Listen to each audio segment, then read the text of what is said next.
हो त हो त। ए अनि आमा डल्लेबारी अनि अब आमा हामी कति 49 सालमा बित्नु भएको आमा हाम्रो आमा अनि डल्लेबारी कि डल्लेबारी पनि बितिसक्नु भयो डल्लेबारी पनि बिते बिते चिन्नुहुन्छ डल्लेबारीलाई पनि किन नचिन्नु ए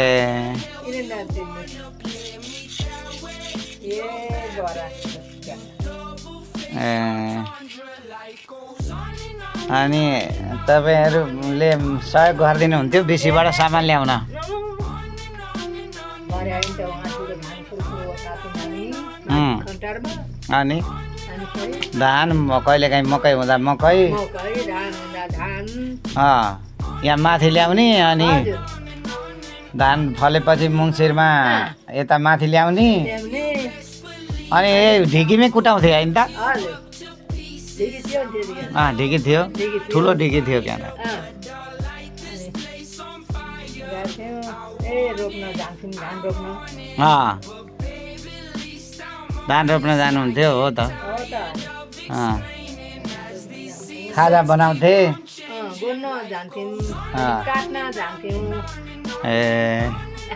समय त्यतिखेरको अब दुःख थियो अहिले मान्छे अब सुख आयो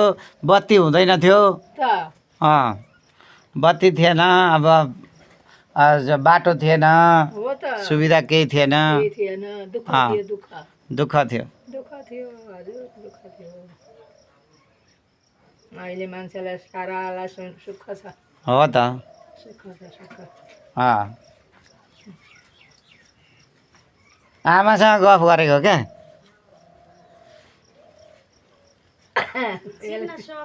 चिन्न सकिनँ चिन्न के सक्नु तपाईँ चिन्नुहुन्न